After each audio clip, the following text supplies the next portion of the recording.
நாட்கள் ரெக்கை கட்டிக்கொண்டு மின்னல் வேகத்தில் பறந்து கொண்டிருந்தன. ஊரறிய உலகறிய அரங்கேறிய அந்த பிரம்மாண்ட நிச்சயதார்த்த வைபவம் முடிந்து இப்போது திருமணத்திற்கு இன்னும் சில வாரங்களே மீதியிருந்தன. காரை வீடுகள் இரண்டிலுமே நாள்தோறும் விடியற்காலை முதல் நள்ளிரவு வரை ஏதாவது ஒரு வேலை இடைவிடாமல் சுழன்று கொண்டே இருந்தது. பக்கத்து ஊர்களிலிருந்தும் சொந்த பந்தங்களிலிருந்தும் மாமன் மச்சான் அத்தை சித்தி என தினம் ஒரு உறவினர் கூட்டம் வீட்டு வாசலில் வந்து இறங்குவதும், அவர்களுக்கு வாழை இலையிட்டு விருந்து உபசரிப்பதும், அழைப்பிதழ் கொடுக்க வேண்டிய ஊர் பெரியவர்களின் பட்டியலை அமர்ந்து சரிபார்ப்பதும், பொண்ணுக்கும் மாப்பிள்ளைக்கும் எடுக்க வேண்டிய தங்க நகைகள், பட்டு புடவைகள், பட்டு வேஷ்டிகள் என பலவிதமான பேச்சுக்கள் ஹாலில் ஓயாமல் ஒலித்து கொண்டே இருந்தன. ஆனால் வீடெங்கும் நிலவிய இந்த திருமண எல்லையற்ற திருமண பரபரப்புகளும் ஆட்களின் சந்தடி நிறைந்த கூச்சல்களுக்கும் நடுவே வெற்றி செல்வனின் ஆழமான மனம் மட்டும் இந்த உலகத்தின் சத்தங்களை விட்டு விலகி முற்றிலும் வேறொரு மாயக்கால உலகத்தில் தளிச்சு கொண்டிருந்தது. அன்று இரவு 10 மணி. வீட்டின் வேலைகள் அனைத்தும் முடிந்து உறவினர்கள் அனைவரும் தங்களின் அறைக்கு உறங்க சென்றிருந்த வேளை, வெற்றி செல்வன் மெதுவான எட்டுக்களை எடுத்து வைத்து வீட்டின் மொட்டை மாடிக்கு சென்று அங்கே போடப்பட்டிருந்த மர நாற்காலியில் அமைதியாக அமர்ந்தான். வானம் முழுவதும் மேகக்கூட்டங்கள் ஏதுமின்றி பல்லாயிரக்கணக்கான நட்சத்திரங்கள் வைரங்களாய் மின்னிக் கொண்டிருந்தன. கிராமத்து மரங்களின் வழியே ஒரு மெல்லிய சில் என்ற இரவு தென்றல் காற்று அவனது முகத்தை தழுவி சென்றது. அவனது வலது கையில் இருந்த ஸ்மார்ட் போனின் திரையில் வைஷுவின் புகைப்படம் மட்டுமே ஒளிர்ந்தது. நிச்சயதார்த்த நாளன்று தன் மெருண் பட்டு புடவையில் தலை நிறைய மல்லிகை பூவோடு அவள் வெட்கப்பட்டு சிரித்த அந்த ஒற்றை புகைப்படத்தையே அவன் வைத்த கண் வாங்காமல் பார்த்து கொண்டிருந்தான். தன் மீசையை விரல்களால் மெதுவாக வருடியபடி, என்னடி மாயம் பண்ணி வச்சிருக்க இந்த முரட்டு மனுஷனுக்குள்ள, என்ன மாயம் பண்ணிட்ட நீ என்று தனக்குத்தானே நிலவை பார்த்து வியப்போடு சிரித்து கொண்டான். அவளை முதலில் இந்த ஊர் கிராமத்து மண்ணில் பார்த்த அந்த ஆரம்ப கால நாட்கள் அவனது நினைவில் நிழலாடின. அப்பொழுது அவள் ராகவன் மாமாவின் வீட்டு பெண், அவ்வளவுதான். அவளிடம் எந்த ஒரு தனிப்பட்ட உரிமையும் ஈர்ப்பும் அவனுக்கு தோன்றியதில்லை. ஆனால் இன்று அவளது அழகிய முகத்தை பார்க்காமல், அவளது மென்மையான குரலை கேட்காமல் அவனால் ஒரு நாள் கூட, ஒரு பொழுது கூட நிம்மதியாக இருக்க முடியாத அளவுக்கு அவனது மொத்த இதயமும் அவளிடம் சரணடைந்து கிடந்தது. இதுக்கு பேர்தான் காதலா என்று தன் ஆழமான நெஞ்சை தொட்டு தனக்குள்ளேயே வியப்போடு கேட்டுக்கொண்டான் வெற்றி செல்வன். அந்த நள்ளிரவு அமைதியில் அவனது கையில் இருந்த அலைபேசி அழகிய காதல் பாடலோடு அதிர்ந்து ஒளி வீச ஒளி எழுப்ப தொடங்கியது. திரையில் பளபளவென மின்னியது அந்த பெயர், வைஷு.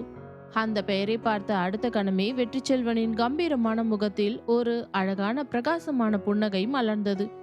சற்றும் தாமதிக்காமல் அழைப்பை ஏற்று தனது காதில் வைத்தவன், ஹலோ வைஷு. மறுமுனையிலிருந்து மிகவும் மென்மையான குரலில், என்ன பண்ணிக்கிட்டு இருக்கீங்க என்று கேட்டாள். வெற்றி வானத்து நிலவை பார்த்தபடியே எந்த ஒரு தயக்கமும் இல்லாமல், இந்த மாடியில தனியா உட்காந்துக்கிட்டு முழு நேரமும் ஒன்ன தாண்டி நினைச்சுக்கிட்டு இருக்கேன் என்றான் அப்பட்டமாக. அவன் சொன்ன அந்த பதிலை கேட்ட வைஷ்ணவி மறுமுனையில் வெட்கத்தில் நெளிந்து சிரித்தாள். ஐயோ, நீங்க வேற, உங்களுக்கு வேற புது ரொமான்டிக் டயலாக்கே கிடைக்கலையாங்க என்று செல்லமாக சினுங்கினாள்.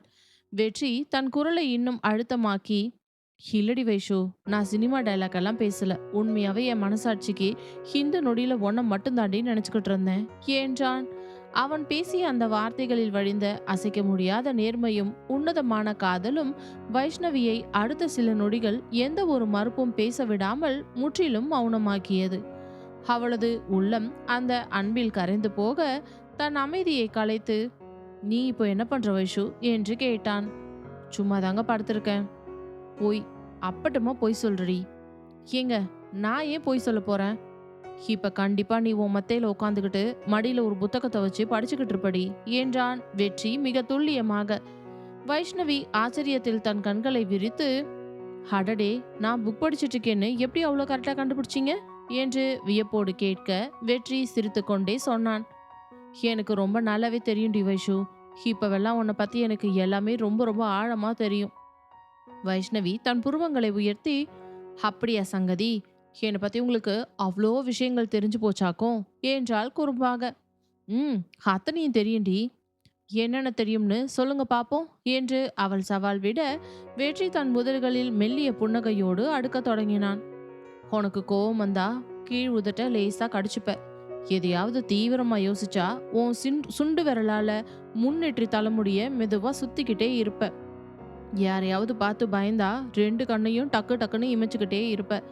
எல்லாத்துக்கும் மேல வெக்கப்பட்டா மட்டும் என் கண்ணை பார்க்க முடியாம முகத்தை அப்படியே வேற பக்கம் திருப்பிக்கிட்டு ஓடிடுவ என்று அவன் சொன்ன அந்த ஒவ்வொரு சின்னஞ்சிறு அசைவுகளும் குணங்களும் 100க்கு 100 அத்தனையும் சரியாக இருக்க, மறுமுனையில் இருந்த வைஷ்ணவி சொல்ல முடியாத மாபெரும் ஆச்சரியத்திலும் பேரானந்தத்திலும் அப்படியே வாயடைத்து போனவள் தன் நெஞ்சில் கையை வைத்து, வெற்றி, நீங்க என்னை இவ்வளோ தூரம் நுணுக்கமா கவனிச்சு வச்சிருக்கீங்களா என்று தழுத்தழுத்த குரலில் கேட்டாள்.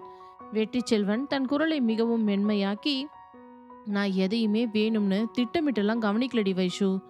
எனக்கே தெரியாம என் கண்கள் உன்னை மட்டுமே ரசிச்சு கவனிக்க ஆரம்பிச்சிடுச்சுடி. அவன் அத்தனை அன்போடு சொன்ன அந்த வார்த்தை வைஷ்ணவியின் பெண் இதயத்தின் ஆழத்தில் எங்கோ ஒரு மூலையை மிகவும் ஆழமாக தொட்டு உலுக்கியது. சில நீண்ட வினாடிகள் இருவருக்கும் இடையே வார்த்தைகள் ஏதுமின்றி ஒரு சுகமான கனத்த மௌனம் நிலவியது. அந்த அமைதியில் இருவரின் மூச்சுக்காற்றின் சத்தம் மட்டுமே அலைபேசி வழியே பரிமாறப்பட்டது. அந்த மெல்லிய அமைதியை வைஷ்ணவி தான் மெதுவாக கலைத்தாள். வெற்றி, சொல்லுடி வைஷு. நான் உங்ககிட்ட ஒரு முக்கியமான விஷயத்த கேட்கட்டுமா?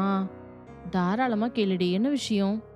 வைஷ்ணவி ஒரு ஆழமான பெருமூச்சை விட்டு விட்டு, இந்த ஊர்ல எத்தனையோ அழகான வசதியான பெண்கள்லாம் இருக்காங்க. ஆனா உங்களுக்கு என்ன இந்த அளவுக்கு ஆழமா உயிருக்கு உயிரா பிடிக்கிறதுக்கு உண்மையான காரணம் என்னங்க என்று தன் மனதின் பல நாட்களாக இருந்த சந்தேகத்தை கேட்டாள். அந்த கேள்வியை கேட்ட அடுத்த கணமே வெற்றி செல்வன் மொட்டை மாடியில் நின்றபடியே லேசாக சிரித்தான். உண்மையை சொல்லணும்னா எனக்கே அதுக்கு துல்லியமா விளக்கம் சொல்ல தெரியலடி வைஷு. அட என்னங்க நீங்க, இது என்ன பதிலு? காரணம் தெரியாமலா ஒருத்தரை பிடிக்கும் என்று அவள் செல்லமாக சினுங்க. வைஷு, நான் ரொம்ப உண்மையாவே சொல்றேன், கேட்டுக்கோடி. உன்னோட இந்த வெளிப்படையான முக அழகுக்காக மட்டும் நான் உன்னை விரும்பல. நீ சென்னையில பெரிய காலேஜில் படிச்ச படிப்புக்காகவும் நான் உன்னை தேர்ந்தெடுக்கலடி. நீ ஒரு பெரிய வீட்டோட வாரிசுங்கிற உன் குடும்ப பின்னணிக்காகவும் நான் உன்னை ஆசைப்படல. நீ எப்பவுமே நீயாவே எந்த போலித்தனமும் இல்லாம ரொம்ப ரொம்ப யதார்த்தமா இருக்க பாருடி. அந்த உன்னோட உண்மையான குணத்துக்காக மட்டும் தாண்டி இந்த வெற்றி செல்வன் உன்கிட்ட என் மொத்த மனசையும் பறி கொடுத்தேன். அவன் சொன்ன அந்த பதிலை கேட்ட அந்த அடுத்த கணத்தில் வைஷ்ணவியின் அகலமான கண்களில் இருந்து தன்னை எறியாமல் ஆனந்த கண்ணீர் துளிகள் கன்னங்களில் வழியத் தொடங்கின. அவளது வாழ்நாளில் முதன்முறையாக ஒரு ஆண்மகன் தனது அழகையோ பணத்தையோ படிப்பையோ முன்னிறுத்தாமல் தனது உண்மையான குணத்தை மட்டுமே ஆழமாக நேசித்து தன்னை தன்னுடனேயே முழுமையாக ஏற்றுக்கொண்டிருக்கிறான் என்ற அந்த உன்னதமான உண்மை அவளது நெஞ்சை நெகிழ வைத்தது. மறுமுனையில் அவள் மூக்கை உறிஞ்சும் சத்தம் கேட்டதும் வெற்றி பதறிப்போய், வைஷு, என்னடி ஆச்சி? ஏன் பேசாம இருக்க? என்னடி அழறியா நீ என்று தவிப்போடு கேட்டான். வைஷ்ணவி தன் கண்ணீரை துடைத்து கொண்டு, இல்லைங்க, நான் ஏன் அழப்போறேன்? பொய் சொல்லாதடி, நீ அழுதுட்டா இருக்கன்னு எனக்கு நல்லா தெரியுது என்றான் வெற்றி. வைஷ்ணவி தன் உதடுகளில் ஒரு புன்னகையை வரவழைத்து, சரிங்க, கொஞ்சம் சந்தோஷத்துல கண்ணு கலங்கிடுச்சு என்று வெட்கத்தோடு ஒப்புக்கொண்டாள். வெற்றியும் சிரித்துவிட்டு, இங்க பாரு வைஷு, நீ எப்பவுமே கண்ணு கலங்கவே கூடாதுடி. இன்னும் கொஞ்ச நாள்ல ஊரே மெச்ச உன்னை என் வீட்டுக்கு கூட்டிட்டு வந்து என் பொண்டாட்டியா ஆக்கிடுவேன். அதுக்கப்புறமும் நீ தினமும் இப்படி அழுதுகிட்டே இருந்தா அப்புறம் இந்த வெற்றி என்னடி பண்ணுவான் என்றான் உரிமையோடு. வைஷ்ணவி சிரித்து கொண்டே, அட என்னங்க நீங்க, நான் ஏன் தினமும் அழப்போறேன்? நான் என்ன லூசா என்றாள். எனக்கு தெரியாதுடி, பொண்ணுங்கனாலே பொதுவா சின்ன சின்ன விஷயத்துக்கெல்லாம் இப்படி அழுது ஆர்ப்பாட்டம் பண்ணுவாங்களாமே என்றதும், ஓஹோ, மாப்பிள்ள சாருக்கு இப்பவே உலகத்துல இருக்க எல்லா பொண்ணுங்களையும் அக்கு வேற ஆணி வேற தெரிஞ்ச மாதிரி பேசுறீங்க என்று வைஷ்ணவி அவனை கலாய்த்தாள். இருவரும் தங்களின் அன்பையும் சின்ன சின்ன கிண்டல்களையும் பகிர்ந்து பேசிக்கொண்டே இருக்க நள்ளிரவு நேரம் நகர்வதே தெரியாமல் அந்த பேச்சு 1 மணி நேரத்திற்கும் மேலாக இனிமையாக நீண்டது. அதே நள்ளிரவு நேரத்தில் வீரனூர் கிராமத்தின் மேற்கு தெருவில் உள்ள தனது வீட்டில் தூக்கம் வராமல் கட்டிலில் அமர்ந்திருந்தாள் பிரியா. அவளது கையில் இருந்த போனில் சமூக வலைதள பக்கத்தில் தற்செயலாக ஒரு புகைப்படம் அவளது கண்களில் பட்டது. அது சில நாட்களுக்கு முன்பு வீரனூரில் நடந்த அந்த பிரம்மாண்டமான நிச்சயதார்த்த விழாவில் வெற்றி செல்வனும் வைஷ்ணவியும் தங்க மோதிரங்களை மாற்றிக்கொண்டு அருகருகே நின்ற அழகிய புகைப்படம். அந்த புகைப்படத்தில் இருவரின் முகங்களிலும் ததும்பி வழிந்த அந்த எல்லையற்ற ஆனந்தத்தையும் ஒருவருக்கொருவர் காட்டிய அந்த அன்பையும் பார்த்த பிரியா அடுத்த சில நொடிகள் எந்த ஒரு அசைவுமின்றி அந்த திரையையே இமைக்காமல் வெறித்து பார்த்து கொண்டிருந்தாள். அவளது பற்கள் ஒன்றோடொன்று நரநரவென்று கடித்தன. இவ்ளோ சந்தோஷமா? நான் இல்லாம இவ்ளோ பூரிப்பா இந்த வெற்றி செல்வன் வாழ்ந்துட முடியுமா என்று அவளது உதடுகள் விஷமத்தனமாக முணுமுணுத்தன. ஆனால் அடுத்த கணமே அவளது உள்ளுக்குள் எழுந்த பயங்கரமான பொறாமையும் ஆத்திரத்தையும் தாங்க முடியாமல் அந்த புகைப்படத்தை டக்கென மூடிவிட்டு போனை தூக்கி எறிந்தாள். அவளது வஞ்சகமான மனம் அடுத்ததாக என்ன மாதிரியான கொடூர திட்டத்தை அரங்கேற்றப் போகிறது என்பது யாருக்கும் தெரியவில்லை. ஆனால் அவளது பொறாமை தீயையும் தாண்டி வெற்றி செல்வன் மற்றும் வைஷ்ணவி ஆகிய இருவரின் இதயங்களுக்குள் துளிர்ந்த அந்த உண்மையான காதல் பந்தம் மட்டும் நாளுக்கு நாள் நொடிக்கு நொடி ஆழமாக வேரூன்றி பிரம்மாண்டமாக வளர்ந்து கொண்டிருந்தது. அன்று இரவு தொலைபேசி உரையாடல் முடிந்து இருவரும் தூங்க போகும் முன் வெற்றி செல்வன் தனது போனில் இருந்து வைஷ்ணவிக்கு ஒரு வாட்ஸ்அப் மெசேஜை செய்து அனுப்பினான். குட் நைட் பொண்டாட்டி என்று. அந்த மெசேஜை பார்த்த அடுத்த வினாடியில் வைஷ்ணவியின் கன்னங்கள் இருட்டிலும் வெட்கத்தில் செக்க செவேலென சிவந்து போயின. அவள் தன் உதடுகளில் மலர்ந்த அழகான பேரன்பு புன்னகையோடு விரல்கள் நடுங்க ஒரே ஒரு வரியை தட்டச்சு செய்து அவனுக்கு பதிலாக அனுப்பினாள். Good night. வெளி பார்வைக்கு அவள் அனுப்பிய அந்த மெசேஜ் வெறும் 2 சாதாரண ஆங்கில வார்த்தைகளாக மட்டுமே தெரிந்தாலும் அந்த ஒற்றை பதிலுக்குள்ளே இந்த முழு உலகத்தாலும் அளவிட முடியாத 1000 காலத்து புனிதமான உண்மையான பேரன்பும் காதலும் மிக ஆழமாக மறைந்திருந்தது. திருமண நாள் நாளுக்கு அதிவேகமாக நெருங்கி கொண்டிருந்ததால் 2 வீடுகளிலேயுமே திருமண வேலைகள் அசுர வேகத்தில் தொடங்கப்பட்டு மும்முரமாக நடந்து கொண்டிருந்தன. அதனால் அந்த இதமான ஞாயிற்றுக்கிழமை காலை வேளையில் 2 குடும்பத்தாரும் ஒன்றாக சேர்ந்து சுபமுகூர்த்த பட்டுப்புடவைகள் மற்றும் திருமண ஆடைகளை எடுப்பதற்காக நகரத்தின் மையப்பகுதியில் அமர்ந்திருந்த பெரிய ஜவுளி கடை ஒன்றுக்கு கிளம்பி சென்றனர். ராகவன், மீனாட்சி, செழியன், கீர்த்தி, வைஷ்ணவி என ஒரு புறமும், சண்முகம், லட்சுமி, வெற்றிச்செல்வன், அன்புச்செல்வன், கவிதா என மறுபுறமும் ஒட்டுமொத்தமாக 2 பெரிய வீட்டு குடும்பங்களும் ஒரே நேரத்தில் பட்டாளமாக அந்த குளிரூட்டப்பட்ட பிரம்மாண்ட ஜவுளி கடைக்குள் நுழைந்ததும் அந்த கடையே உறவினர்களின் கலகலப்பான சிரிப்பொலியாலும் உற்சாக பேச்சுக்களாலும் திருவிழா கூடாரமாக மாறிப்போனது. கடையின் முதல் தளத்தில் இருந்த பிரத்யேக பட்டுப்புடவைகள் பிரிவுக்கு அனைவரும் சென்றனர். அங்கே மென்மையான விரிப்புகள் விரிக்கப்பட்ட தரையில் குடும்ப பெரியவர்கள் அனைவரும் வட்டமாக அமர்ந்து கொள்ள, முதல்ல நம்ம கல்யாண பொண்ணுக்கு முகூர்த்த பட்டு புடவைய தேர்வு பண்ணிடலாம் என்று மீனாட்சியும் லட்சுமியும் ஒரு சேர குரல் கொடுத்தனர். வைஷ்ணவியை நடுநாயமாக உட்கார வைத்து கடையின் ஊழியர்கள் தங்க ஜரிகை மின்னும் பட்டுப்புடவைகளை ஒவ்வொன்றாக அவளது முன்னால் விரித்து காட்ட ஆரம்பித்தார்கள். கிளிப்பச்சை, மயில் கழுத்து நீலம், அடர் மெரூன், மாந்தளிர் பச்சை, இளஞ்சிவப்பு என விதவிதமான வண்ணங்களிலும் வேலைப்பாடுகளிலும் புடவைகள் அவள் முன்னே மலையென குவிந்து கொண்டே இருந்தன.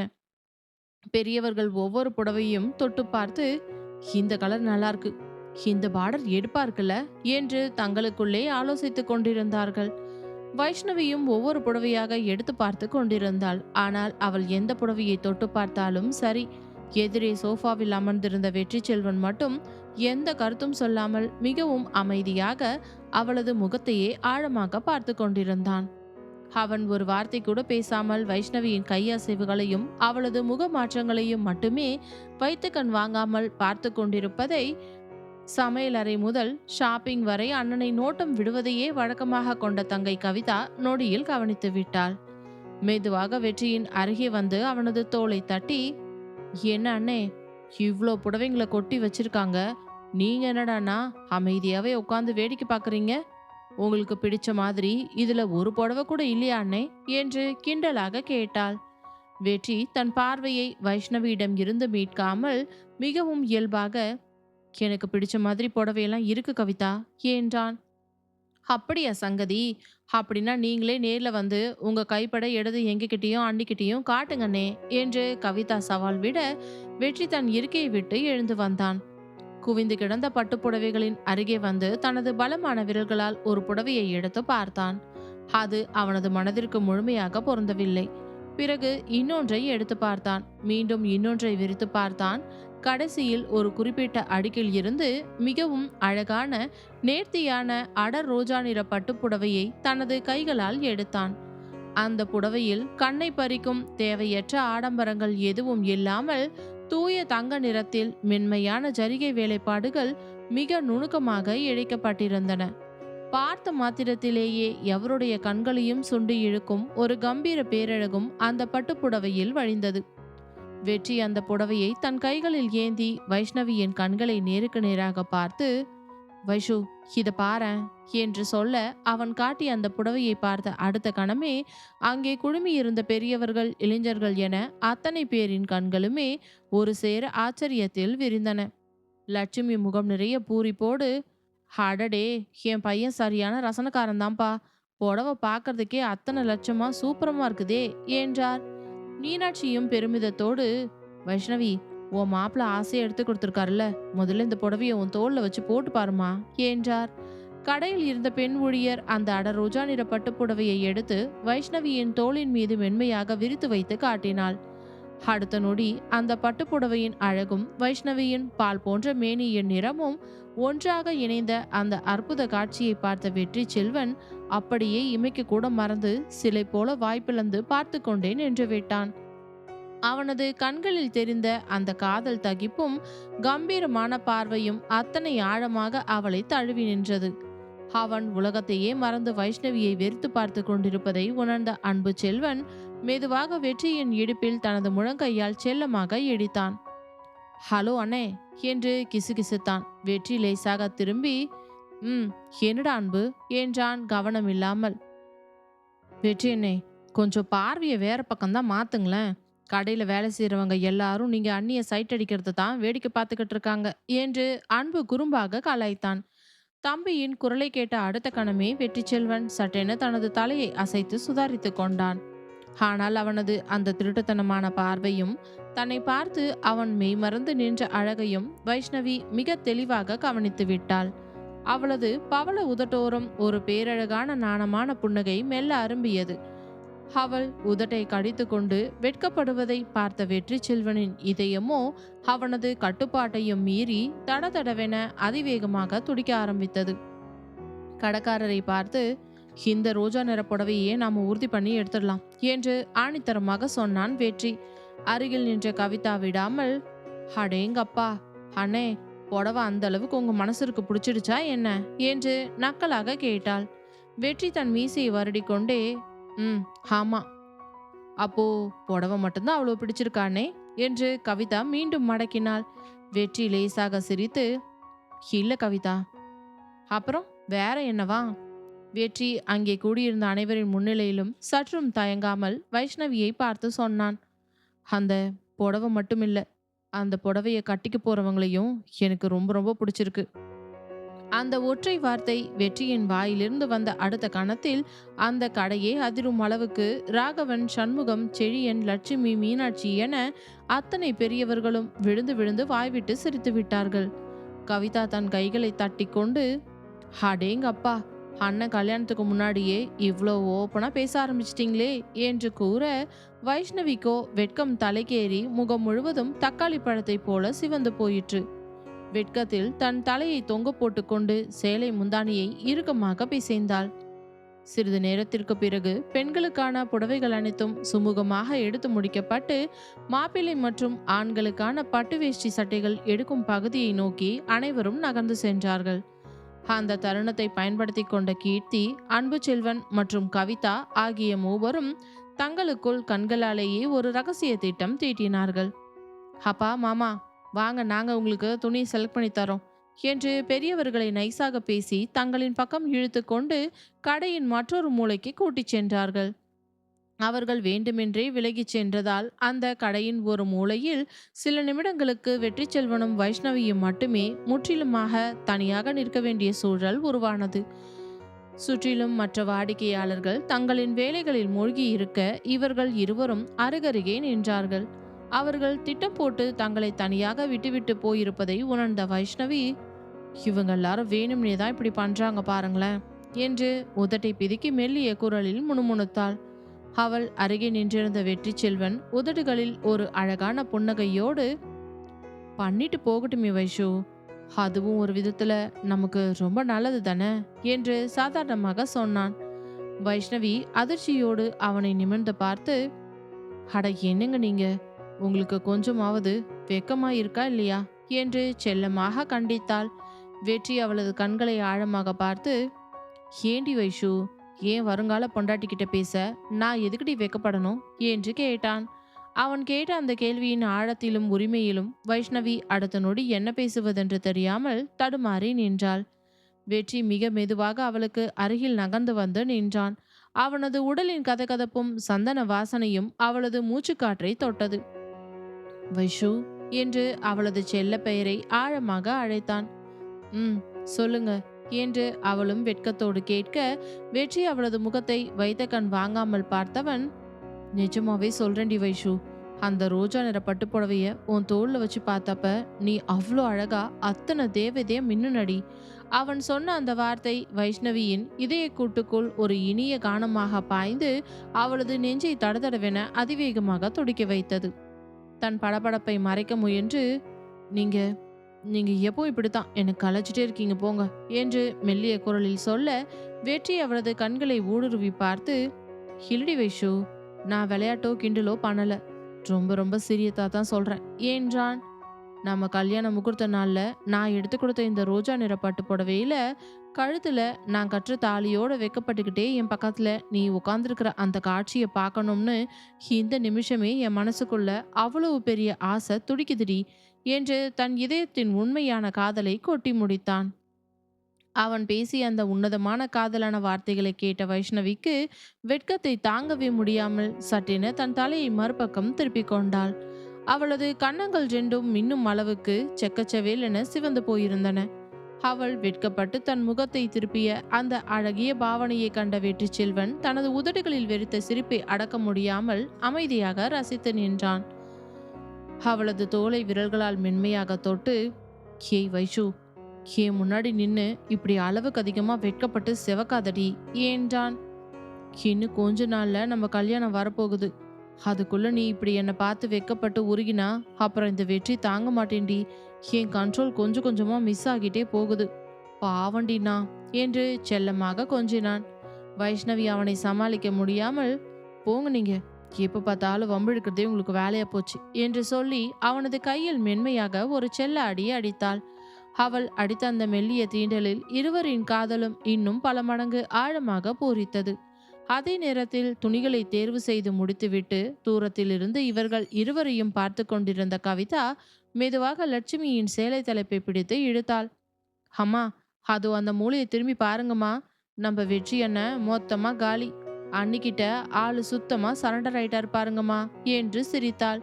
அங்கே சண்முகமும் லட்சுமியும் தங்களின் மூத்த மகன் வெற்றி செல்வன் வைஷ்ணவியின் அருகில் நின்று அத்தனை ஆசையோடும் உரிமையோடும் சிரித்து பேசிக் கொண்டிருப்பதை சந்தோஷமாக பார்த்தார்கள். கடந்த சில வருடங்களாகவே குடும்பத்தின் பாரத்தையும் விவசாய கஷ்டங்களையும் மட்டுமே சுமந்து கொண்டு தனக்கென எந்த ஒரு மகிழ்ச்சியுமின்றி வாழ்ந்து வந்த தங்களின் மகன் இன்று தன் வாழ்நாளில் முதன்முறையாக தனக்கான ஒரு துணையை எண்ணி இப்படி தன் முழு மனதாலும் பூரிப்போடு சிரிப்பதை பார்த்த பொழுது அந்த பெற்றோர்களின் நெஞ்சம் ஆனந்த கண்ணீராலும் அளவற்ற திருப்தியாலும் நிறைந்தது. ஆனால் இந்த இரண்டு குடும்பங்களின் எல்லையற்ற சந்தோஷத்திற்கும் அந்த இரண்டு உள்ளங்களின் புனிதமான காதலுக்கும் கொஞ்சமும் தெரியாமல் அதே ஜவுளிக்கடையின் மேல் தளத்து பால்கனியின் கைப்பிடி சுவரில் சாய்ந்து நின்று கொண்டு கீழே நின்றிருந்த வெற்றி செல்வனையும் வைஷ்ணவியும் விஷமத்தனமான வன்மம் நிறைந்த ஒரு ஜோடி கண்கள் இமைக்காமல் பார்த்து கொண்டிருந்தன.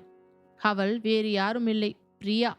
நகரத்திற்கு துணி எடுக்க வந்திருந்தவள் கீழே காரை வீட்டு குடும்பத்தினர் மொத்தமாக நிற்பதை பார்த்துவிட்டு மறைவாக நின்று கவனித்துக் கொண்டிருந்தாள். அவளது முகத்தில் அதிர்ச்சியும் தாங்க முடியாத பொறாமையும் அப்பட்டமாக தாண்டவமாடியது. தனது பற்களை நரநரவென கடித்து கொண்டு, "இவங்க ரெண்டு பேரும் நான் இல்லாத இந்த சில வாரங்கள்ல இவ்வளோ தூரம் அந்யோன்யமா இத்தனை நெருக்கமா மாறிட்டாங்களா" என்று மெல்லிய நச்சுக்குரலில் முணுமுணுத்தாள். அடுத்த கணமே வெற்றி செல்வன் வைஷ்ணவியின் கண்களை பார்த்து அத்தனை ஆசையோடு சிரிப்பதையும் வைஷ்ணவி அவனது பேச்சில் வெட்கப்பட்டு நெளிவதையும் தன் கண்களால் பார்த்த அந்த வினாடியில் பிரியாவின் முகம் ஆச்சரியத்திலும் ஆத்திரத்திலும் வஞ்சகத்திலும் கொடூரமாக இறுகியது. அவளது கண்கள் வன்மத்தோடு மின்னின. அவளது மனதில் ஒரு பயங்கரமான திட்டம் மெல்ல மெல்ல விஸ்வரூபம் எடுக்க தொடங்கியது. "வெற்றி செல்வன், என்னை தூக்கி எறிஞ்சிட்டு இந்த கிராமத்து பொண்ணோட நீ இவ்ளோ சந்தோஷமா கல்யாண மேடை ஏறிடலாம்னு கனவு காண்றியா? உன் கல்யாணத்தை எப்படி நிறுத்துறேன்னு மட்டும் பொறுத்திருந்து பாருடா.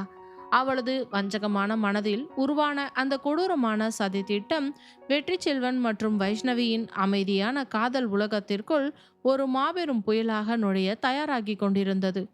திருமண ஆடைகளை எடுத்து முடித்துவிட்டு குடும்பத்தினர் அனைவரும் வீட்டிற்கு திரும்பி வந்த பிறகும் கூட வெற்றி செல்வனின் மனம் மட்டும் இன்னும் அந்த ஜவுளி கடையின் பட்டுப்புடவை பிரிவிலேயே வட்டமடித்து சுற்று கொண்டிருந்தது. தனது அறைக்குள் வந்து கட்டிலில் மல்லாந்து படுத்திருந்தான். அறை முழுவதும் அமைதி தவழ்ந்தது. ஜன்னல் வழியே சில்லென்ற இரவு தென்றல் காற்று இதமாக வீசிக்கொண்டிருக்க, ஆனால் அவனது கண்களுக்கு மட்டும் தூக்கம் என்ற ஒன்று மருந்துக்கு கூட வர மறுத்தது. கண்களை மூடினால் போதும், அந்த ரோஜா நிற பட்டுப்புடவையை தன் தோளின் மீது மென்மையாக தழுவ விட்டு கன்னங்கள் வெட்கத்தில் செக்கச்சவேல் என சிவக்க அவனையே இமைக்காமல் பார்த்த அந்த வைஷ்ணவியின் பேரழகான முகம் மட்டுமே அவனது மூடிய இமைகளுக்குள் பிரம்மாண்டமாய் வந்து நின்றது. தன் தலையணையை இறுக்கமாக அணைத்து கொண்டு, டேய் வெற்றி செல்வன், உனக்கு என்னடாச்சு இன்னைக்கு என்று தனக்குத்தானே வியப்போடு கேட்டுக்கொண்டான். இத்தனை வருஷமா இந்த கிராமத்துலயும் வெளியூர்லயும் எத்தனையோ பெண்களை பார்த்துருக்கடா. ஆனா யாருடைய துளி நினைவும் உன் மனசுக்குள்ள ஒரு வினாடி கூட நுழைஞ்சதே இல்லையேடா. இந்த வைஷ்ணவி மட்டும் எப்படிடா உன்னோட அத்தனை கம்பீரத்தையும் ஒரே நொடியில சுக்கு நூறா உடைச்சிட்டு உன் மனசுக்குள்ள இப்படி ராணி மாதிரி வந்து அழுத்தமா உட்காந்துட்டா என்று தன் மீசையை வருடியபடியே நினைத்து நினைத்து சிரித்து கொண்டான். அந்த நள்ளிரவு அமைதியில் தனது பாக்கெட்டில் இருந்த போனை எடுத்து கடந்த அரை மணி நேரமாக திரையை ஆன் செய்வதும் மீண்டும் ஆஃப் செய்து மார்பில் வைப்பதுமாக அவனது விரல்கள் தவித்து கொண்டிருந்தன. வாட்ஸ்அப்பில் வைஷ்ணவியின் சாட் பாக்ஸை திறந்து பார்த்தான். இப்பொழுது நள்ளிரவு நேரம். அவகிட்ட மெசேஜ் அனுப்பி பேசலாமா, இல்ல அவ தூங்கிட்டாலோ என்னவோ, தேவையில்லாம தொந்தரவு பண்ண வேண்டாமா என்ற ஒரு பெரிய மனப்போராட்டம் அவனுக்குள் ஓடிக்கொண்டே இருந்தது. கடைசியில் தன் நெஞ்சில் இருந்த காதலின் உந்துதலால் ஒரு பெரிய பெருமூச்சை விட்டு தனது தைரியத்தை முழுமையாக வரவழைத்து கொண்டவன் மெதுவாக தனது விரல்களால் தட்டச்சு செய்து ஒரே ஒரு வரியை அவளுக்கு அனுப்பினான். தூங்கிட்டியா வைஷு? அந்த மெசேஜ் சென்டாகி அவளது போனுக்கு சென்ற அந்த அடுத்த கணமே வெற்றி செல்வனின் இதயம் தடதடவென அதிவேகமாக எகிரி துடிக்க ஆரம்பித்தது. தன் தலையில் கையை வைத்து கொண்டு, ஐயோ, எதுக்குடா இந்த நடுராத்திரி நேரத்துல அவளுக்கு மெசேஜ் அனுப்பணும்? ஒருவேளை அவ தூங்கிட்டு இருந்தா தப்பா நினைச்சுப்பாளோ என்று தனக்குத்தானே பதற்றத்தோடு புலம்பினான். ஆனால் அவன் பதறி முடிப்பதற்குள் சரியாக 2 நிமிடங்களில் அவனது அலைபேசியில் டிங் என்ற மெல்லிய ஒளியோடு ஒளிர்ந்தது. திரையில் வைஷ்ணவியிடம் இருந்து அந்த ஒற்றை பதில் வந்திருந்தது. இல்லைங்க. அந்த ஒற்றை வார்த்தையை பார்த்த அடுத்த கணத்தில் வெற்றி செல்வனின் கம்பீரமான முகத்தில் அவனுக்கே தெரியாமல் ஒரு பிரம்மாண்டமான பிரகாசமான புன்னகை மலர்ந்தது. அவன் உடனே தனது விரல்களால் வேக வேகமாக டைப் செய்தான். இன்னும் தூங்காம என்ன பண்ற வைஷு? சும்மா தாங்க படுத்திருக்கேன் என்று அவள் பதில் அனுப்ப வெற்றி செல்வன் தன் உதடுகளில் குறும்பு புன்னகையை வரவழைத்து தைரியமாக அடுத்த கேள்வியை தட்டினான். சும்மாதான் இருக்கியா? இல்ல, இந்த வெற்றியை பத்தி மனசுக்குள்ள நினைச்சுக்கிட்டு இருக்கியாடி என்றான். அதே நேரத்தில் ராகவனின் காரை வீட்டு மேல்மாடி அறையில் வெற்றி செல்வன் அனுப்பிய அந்த மெசேஜை தனது போன் திரையில் பார்த்த அடுத்த வினாடியில் கட்டிலில் படுத்திருந்த வைஷ்ணவிக்கு தன் சிரிப்பை அடக்க முடியாமல் பவள உதடுகள் விரிந்து நாணத்தில் பூரித்து போனாள். தன் விரல்களால் உடனே பதிலை தட்டினாள். வர வர உங்களுக்கு நாளுக்கு நாள் ரொம்ப ரொம்ப தைரியம் வந்துடுச்சு போல இருக்கே வெற்றி என்றாள். வெற்றி மறுமுனையில் இருந்து உடனே அனுப்பினான். பின்ன என்னடி, ஊர் அறிய நம்ம 2 பேருக்கும் முறைப்படி நிச்சயதார்த்தம் முடிஞ்சிருச்சுல்ல, அதனால இப்ப என்னவா என்று வைஷ்ணவி கேட்க, அதனால தான் சொல்றேன்டி, என் வருங்கால பொண்டாட்டிக்கிட்ட கொஞ்சம் உரிமையா காதலா பேசலாம்னு என் மனசுக்கு தோணுச்சுடி என்று வெற்றி பதிலளித்தான். அவன் உரிமையா பேசலாம்னு தோணுச்சு என்று அனுப்பிய அந்த வார்த்தையை படித்த அடுத்த கணமே வைஷ்ணவியின் கன்னங்கள் இரண்டும் இருட்டிலும் மின்னும் அளவுக்கு செக்கச்சவேலென சிவந்து போயின. அவள் நெஞ்சில் போனை அணைத்து கொண்டு மெத்தையில் வெட்கப்பட்டு புரண்டாள். அந்த நேரத்தில் அவளது அரைக்கதவை மெதுவாக திறந்து கொண்டு உள்ளே நுழைந்தாள் கீர்த்தி. அங்கே கட்டிலில் சாய்ந்து கொண்டு போன் திரையை பார்த்து பார்த்து தானியாகவே முகம் சிவக்க வெட்கப்பட்டு சிரிந்து கொண்டிருக்கும் தனது அக்கா வைஷ்ணவியின் முகமாற்றத்தை அவள் அத்தனை துல்லியமாக கவனித்து விட்டாள். பூனை போல பதுங்கி வந்து, ஏய் வைஷோக்கா என்று அவளது காதருகே மெதுவாக கூப்பிட, திடீரென கேட்ட குரலில் வைஷ்ணவி பயந்து நடுங்கி போனை அவசரமாக தலையணைக்கு அடியில் மறைத்து கொண்டு, ஏய் என்னடி கீர்த்தி, இந்த நேரத்துல உள்ள வந்து என்ன பயம்படுத்துற என்று பாடத்தாள். கீர்த்தி தன் கைகளை இடுப்பில் வைத்துக்கொண்டு, யார் அது இந்த நேரத்துல போன்ல உன்னோட தனியா வழிஞ்சு பேசிக்கிட்டு இருக்கிறது என்று கேட்டாள். யாரும் இல்லடி, சும்மா காலேஜ் ஃப்ரெண்டு மெசேஜ் பண்ணினா என்று வைஷ்ணவி சமாளிக்க, கீர்த்தி அவளது கன்னத்தை கிள்ளி, பொய், அப்பட்டமா பொய் சொல்றாக்கா, நம்ம வெற்றி மாமா தானே லைன்ல இருக்காரு என்று சரியாக கேட்க, வைஷ்ணவி கட்டிலில் இருந்த தலையணையை ஓங்கி எடுத்து, அடிப்போடி வாளு என்று கீர்த்தியின் மீது எறிந்தாள். கீர்த்தி தலையணையிலிருந்து லாவகமாக தப்பித்து அறை முழுவதும் விழுந்து விழுந்து வயிறு குலுங்க சிரித்தவள், அடேங்கப்பா, இன்னும் கல்யாணமே நடக்கல, அதுக்குள்ள இந்த வீட்டு இளவரசிக்கு இந்த நிலைமையா என்று சொல்லிக்கொண்டே கீர்த்தி அறையை விட்டு வெளியே ஓடினாள். வைஷ்ணவி தன் தலையணையில் முகத்தை புதைத்து கொண்டு வெட்கத்தில் திளைத்தாள்.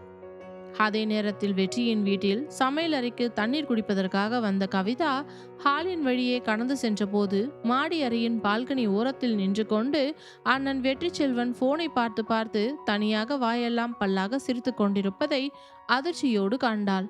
உடனே சமையலறை பக்கமாக ஓடி வந்து, அம்மா, கொஞ்சம் இங்க வந்து பாருங்கம்மா என்று உரக்க கத்தினாள். லட்சுமி தூக்க கலக்கத்தோடு வந்து, என்னடி கவிதா, நடுராத்திரில எதுக்கடி இப்படி ஊரை கூட்டி காத்துற? அம்மா, அதோ பாருங்கம்மா, நம்ம வெற்றி அண்ணன் போனை பார்த்துட்டு தனியாவே நின்று வெக்கப்பட்டு சிரிச்சுக்கிட்டு இருக்காம்மா என்றாள் கவிதா. லட்சுமி தன் மகனின் முகத்தை பார்த்து விட்டு சிரித்தவர், அடப்போடி பைத்தியக்காரி, அதுல உனக்கு என்னடி ஆச்சரியம்? இன்னும் கொஞ்ச நாள்ல அவனுக்கு மனைவியா வரப்போற நம்ம வைஷ்ணவி பொண்ணு இருக்கால, அவகிட்ட தான் பேசிக்கிட்டு இருக்கான், இதுல என்ன தப்பு என்று மகனுக்கு பரிந்து பேசினார்.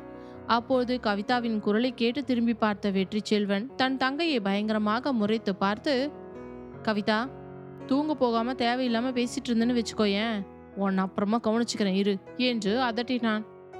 கவிதா தன் வாயை பொத்தி கொண்டு, சரி சரி அண்ணே, நான் எதுவும் சொல்லல, நீங்க உங்க ரொமான்ஸை தொடருங்க என்று சொல்லிக்கொண்டே சிரித்தபடி தனது அறைக்குள் ஓடிவிட்டாள்.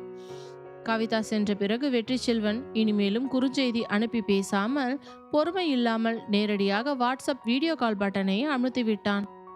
அங்கே வைஷ்ணவியின் அலைபேசி திடீரென வீடியோ கால் ரிங்டோனோடு ஒளிர்ந்தது. திரையில் வெற்றியின் வீடியோ கால் வருவதை பார்த்த வைஷ்ணவி பயந்து போய் தன் நெஞ்சில் கை வைத்தாள். ஐயோ, இந்த நேரத்துல வீடியோ காலா, வீட்டில் எல்லாரும் இருக்காங்களே என்று அவள் பதற்றத்தில் முதல் முறை காலை எடுக்காமல் தவிர்த்தாள். ஆனால் வெற்றி செல்வன் விடாமல் அடுத்த கணமே மீண்டும் வீடியோ கால் அடித்தான். இம்முறை வைஷ்ணவியால் அவனது அழைப்பை தட்ட முடியாமல் மெதுவாக அழைப்பை ஏற்று திரையை தன் முகத்திற்கு நேராக பிடித்தாள். திரையில் வெற்றியின் முகமும் அவனது மீசையும் அவளை மட்டுமே பார்த்து கணிந்திருந்த அவனது விழிகளும் மிக தெளிவாக தெரிந்தன.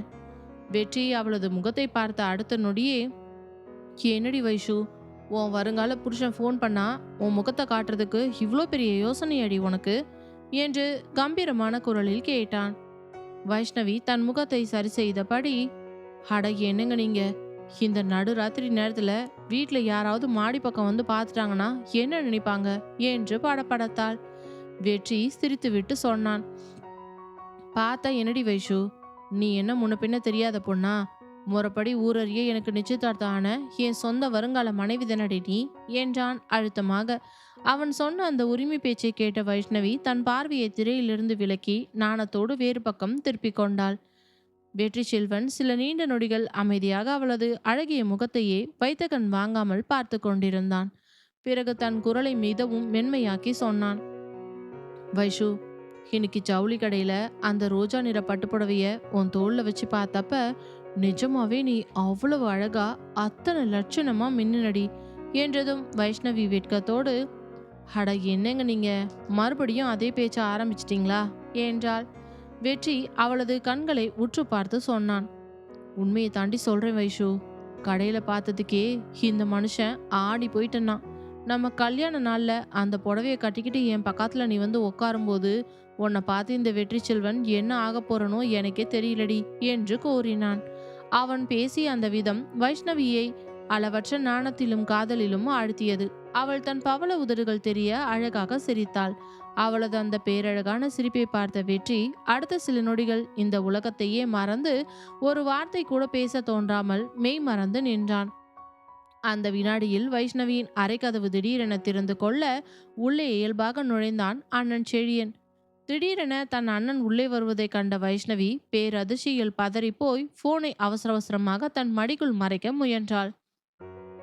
ஆனால் செழியன் அவளது கையில் இருந்த போனில் வெற்றி செல்வனின் முகம் தெரிவதையும் வைஷ்ணவி முகம் சிவந்து வெட்கப்பட்டு பேசிக் கொண்டிருப்பதையும் ஏற்கனவே தனது கூர்மையான கண்களால் பார்த்து விட்டான்.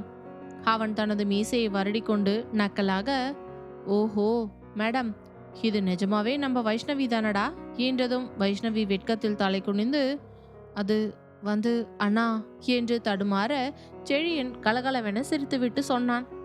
முன்னாடியெல்லாம் வெற்றி கிட்ட எப்ப பார்த்தாலும் சண்டை போட்டுக்கிட்டே இருப்ப, இப்போ என்னடான்னா மாப்பிள்ளை கிட்ட இவ்வளோ நேரம் வெக்கப்பட்டு சிரிச்சு பேசிக்கிட்டு இருக்க என்றதும் வைஷ்ணவி முகம் சிவந்து தலையை தொங்க போட்டு கொள்ள செழியன் சிரித்துக்கொண்டே அவளது தலையை தட்டிவிட்டு அறையை விட்டு வெளியே சென்றான். அண்ணன் வெளியே சென்றதும் வைஷ்ணவி அவசரமாக வீடியோ காலை துண்டித்து விட்டு தன் நெஞ்சை தடவி கொண்டாள். சிறிது நேரம் கழித்து வீட்டின் மொட்டை மாடிக்கு வந்து நின்ற செழியன் தனது போனை எடுத்து வெற்றி செல்வனின் அண்ணிற்கு அழைப்பு விடுத்தான். மறுமுனையில் அழைப்பை ஏற்ற வெற்றி, ஹலோ மாப்ள என்று செழியன் அழைத்த அந்த கணீர் என்ற குரலை கேட்டதும் கலகலவென சிரித்து விட்டான். சொல்லுங்க மச்சான், என்ன இந்த நேரத்தில் கூப்பிட்டுருக்கீங்க என்றான். செழியன் தன் குரலை மிகவும் கனிவாக்கி ஒரு பாசம் உள்ள அண்ணனாக சொன்னான். டேய் வெற்றி, எனக்கு இந்த உலகத்திலேயே ரொம்ப முக்கியமான ஒரே ஒரு விஷயம், என் தங்கச்சி வைஷ்ணவி எப்பவுமே அவளோட வாழ்க்கையில ரொம்ப ரொம்ப சந்தோஷமாகவும் நிம்மதியாகவும் இருக்கணும்டா. அது மட்டும்தான் எனக்கு வேணும். செழியன் சொன்ன அந்த பாசமான வார்த்தையை கேட்ட வெற்றி செல்வன் ஒரு நொடி அமைதியாக நின்றான். பிறகு தன் கம்பீரமான அசைக்க முடியா உறுதியான குரலில் சொன்னான். மச்சான், உன் தங்கச்சி வைஷ்ணவிய என் வாழ்நாளோட கடைசி மூச்சு இருக்கிற வரைக்கும் என் சொந்த கண்களை விடவும் என் உசுரை விடவும் மேலா வச்சு ரொம்ப ரொம்ப பத்திரமா பார்த்துக்க வேண்டா. வெற்றி செல்வன் தனது ஆழமான நெஞ்சிலிருந்து சொன்ன அந்த ஒற்றை வாக்குறுதி செழியனின் இதயத்தில் இத்தனை நாட்களாக இருந்த அத்தனை பாரங்களையும் போக்கி ஒரு மாபெரும் இமயமலை அளவிலான நிம்மதியையும் பெருமிதத்தையும் தந்தது. அதை தாண்டா வெற்றி, உன் வாயால ஒரு வார்த்தை கேட்கணும்னு நினைச்சேன். ரொம்ப சந்தோஷம்டா மாப்ள என்று சொல்லிவிட்டு செழியன் போனை வைத்தான். அதே நள்ளிரவு நேரத்தில் தனது அறையில் கட்டிலில் படுத்திருந்த வைஷ்ணவி தனது கையில் இருந்த அலைபேசி திரையை வைத்த கண் வாங்காமல் பார்த்து கொண்டிருந்தாள். அவளது பவள உதடுகளில் ஒரு பேரழகான அமைதியான காதல் புன்னகை தவழ்ந்து கொண்டிருந்தது. அவளுக்கே தெரியாமல் அந்த கம்பீரமான முரட்டுத்தனமான அன்பு கொண்ட வெற்றி செல்வன் அவளது முழு வாழ்க்கையிலும் அவளது இதய கூட்டுக்குள்ளும் ஒருபோதும் எவராலும் அசைக்க முடியாத மிக பெரிய உன்னதமான இடத்தை மிக அழுத்தமாக பிடித்து கொண்டு விட்டான் என்பதை அவள் தன் முழு மனதாலும் உணர்ந்து சிலிர்த்து கொண்டாள்.